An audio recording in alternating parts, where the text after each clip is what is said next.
It is 1 p.m. in Damascus. It's 8 p.m. in Sydney. Hello, I'm Monita Rajpal. You're watching World One live from London on CNN, the world's news leader. Defying international pressure, Syria continues its brutal crackdown on anti-government protesters. A human rights group says 4 people were killed in 3 different cities after evening prayers last night. But some activists believe the number could be a lot higher. In a few hours, we are hearing that Syrian President Bashar al-Assad has given the go-ahead for a multiple-party political party system to be set up. We want to get more now from CNN's Arwa Damon, as CNN isn't allowed inside Syria at the moment. She joins us from neighboring Beirut. Arwa, let's first of all begin with what's happening, the unrest in these flashpoint cities of Hama. Tell us a little bit about, is that becoming a key battleground? Yeah, Monita, it most certainly is. And in fact, many would consider it to have been a key battleground from the onset simply because of Hamas. It's just becoming more and more of a war zone. The UN Security Council issuing a statement condemning this crackdown on what the Syrian government is calling a necessary crackdown on armed gangs. Yet, for some reason, we're not seeing, or maybe you have, maybe they're showing any evidence of who these armed gangs are, and why haven't they been cracking down on them before all of this, the protests had started? Well, Monita, Syrian state television a few days ago aired video that it claimed was evidence of these armed gangs. You saw some men in it whose identities were concealed. Arwa, we thank you very much for that. CNN's Arwa Damon reporting to us there from Beirut. We do apologize for the sound quality. Egypt's former Interior Minister Habib al-Adli is back before a judge in Cairo. He is the government official accused of ordering police to fire at unarmed protesters during the country's revolution earlier this year. The ex-president, Hosni Mubarak, and his 2 sons are not in court. They appeared on Wednesday and had their cases adjourned until August 15th.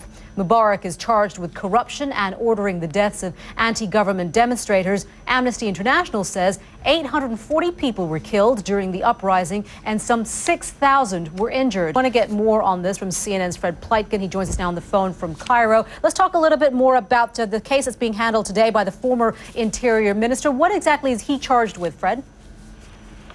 Hi, Monita. Well, he's actually also charged with having ordered killing protesters in the uprising that began here on January 25th. I want to see what newspapers around the world are saying about this. In Canada, the National Post has the headline, "Mubarak's trial may transform Middle East." It goes on to say, Mr. Mubarak's case, with all it implies for holding Arab leaders accountable, could complicate the resolution of uprisings that have rocked governments in Libya, Syria, Yemen, and Bahrain.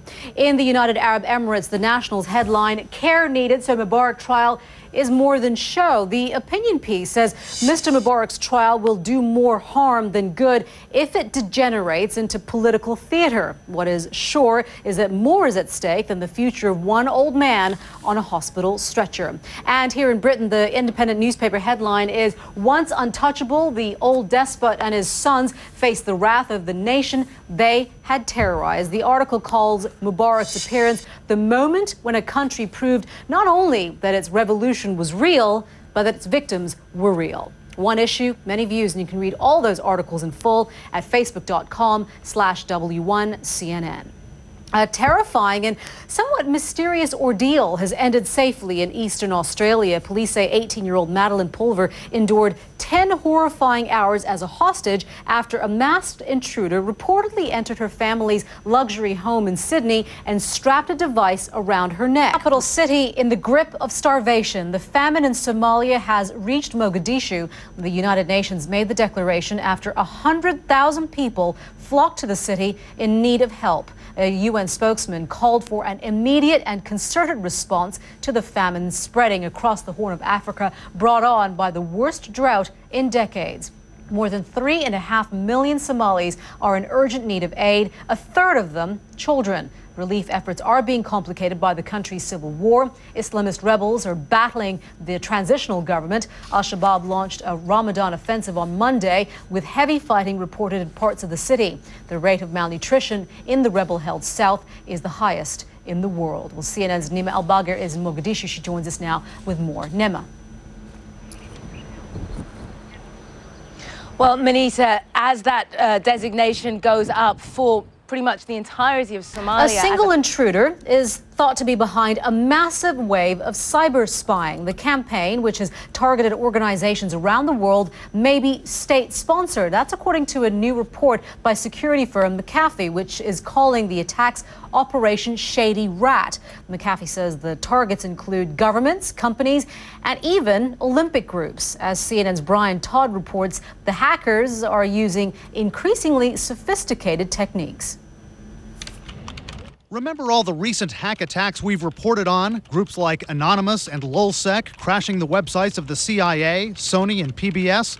Welcome back. You are watching World One. Here are some of the stories that we're following. It's the news that everyone with a sweet tooth has been waiting for. Chocolate isn't as guilty a pleasure as you may have thought. In fact, small doses might actually help make you more fit.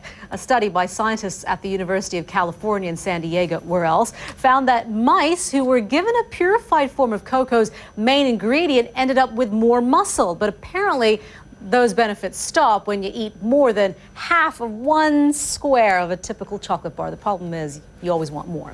A certain Zuckerberg is changing their status at Facebook. Randy Zuckerberg, the sister of Facebook co-founder Mark, has left the social networking site after working as its marketing director for 6 years. Now, the two haven't fallen out or anything. Randy Zuckerberg is starting her own venture, which aims to help companies develop their social media strategies.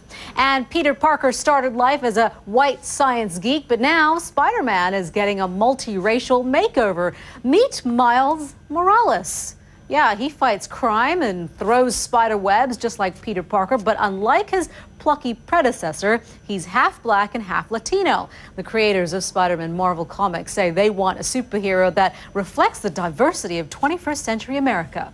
Miles swings onto the scenes in September when a new series of comics is scheduled to debut. A dangerous storm system is bearing down on Haiti. People there are bracing for landslides and flooding when Tropical Storm Emily comes ashore. Sometime today, Jennifer Delgado at the World Weather Center is following that for us. Jen. Hi, Monita, you're right. We are watching Tropical Storm Emily, and the circulation not that impressive looking, but I can tell you this, it has been producing some torrential downpours through parts of Hispaniola as well as Puerto Rico. Jen, thank you so much. You're welcome. You're watching World One live from London. Greece, Ireland, Portugal. Will Italy be the next European country to go begging? We'll find out what its leader says just ahead. Want to switch gears now and talk about the economy. Don't panic. That's according to the Italian Prime Minister and his message to lawmakers. His comments came ahead of a European Central Bank meeting that is expected to focus on preventing Europe's debt crisis from spreading to Italy and Spain. Silvio Berlusconi says Italy's banks are strong enough to weather the economic storm and that cool heads and determination will see the country through tough times. Let's bring in CNN's Jim Bolden with more on this. And Jim, of course, while that is happening, while he's trying to calm the lawmakers and the markets, the ECB is meeting today. What can we expect from them? I mean, this is a very important press conference. And will they raise rates again? No one thinks they will. I'll never say never, but they've already raised rates twice this year. And then when Jean-Claude Trichet, the head of the ECB, has his press conference, which is always watched very carefully. All the perception as well, whatever the words come out of Mr. Trichet's mouth. And in terms of, they're saying that the ECB has the power to potentially curb any spreading of what had happened in Greece to the rest of the countries like Italy and Spain. I mean, the fascinating thing about Italy is that its debt is at the moment huge but manageable. But will the markets allow it to pay off this debt at a lower rate? It's not as if they can't pay off the debt. Of course, therein lies that the market conditions will not be viable enough for it to then repay its debt. But they're also saying that I think it amounts to some $50 billion austerity measures that the Italians have proposed. They're saying that's just not tight enough. Well, people thought maybe last night Mr. Berlusconi would announce a new round or talk about bringing it forward, making it quicker, the way we've seen in the UK and Ireland, or maybe pretending to see in the US. I think it's what do you call it? All-powerful markets, we should say. All right, we'll see what Mr. Trichet has to say this afternoon. Absolutely. Thank you so much, Jim. We appreciate that. Police in Australia say a bizarre bomb plot was a very, very elaborate hoax. 18-year-old Madeline Pulver endured 10 hours of what was thought to be a bomb strapped around her neck. That's what the police are saying. The incident brought a wealthy Sydney suburb to a stop. Well, Network 10's Jacqueline Maddock reports. 10 agonising hours.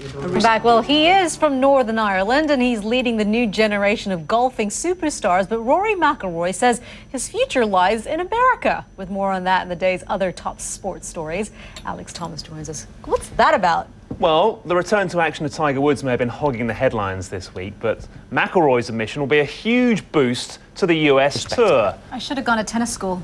Yeah, just worked on that backhand a little bit more. A little bit more. Yeah, all right. Thank you very much for that, Alex. You are watching World One.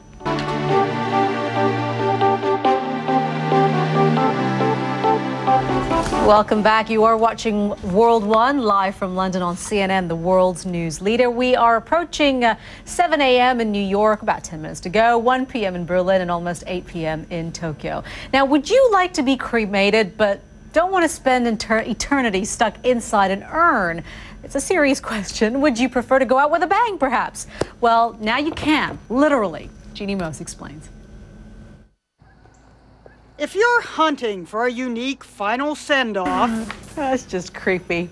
Let's take a look at what's trending across social media right now. At number 3, 2.5 Men, CBS Entertainment have revealed Ashton Kutcher's new character in the hit TV series. He'll play Walden Schmidt, an internet billionaire with a broken heart.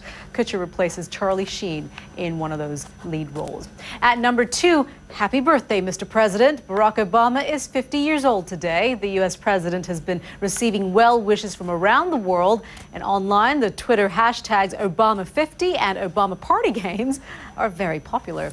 And at number 1, Charles Bubba Smith. Remember him? The former NFL star and actor has died. Smith had a successful American football career, but is fondly remembered for his acting role as Hightower in the Police Academy movie franchise. I love those movies. He was 66 years old. Now, finally, before we go, we want to tell you about a tale about a whale. One of our eye reporters was driving along the Klamath River in the U.S. state of California when he noticed a crowd of onlookers. He stopped and joined them, expecting to see a big bear. Instead, it was a whale that lost its way and swam too far up the river. He's enjoying it more, though. You're watching World One live from London on CNN, the world's news leader. I'm Monita Rajpal. We thank you for joining us. Stick around. We'll update you on the news headlines in just a couple minutes.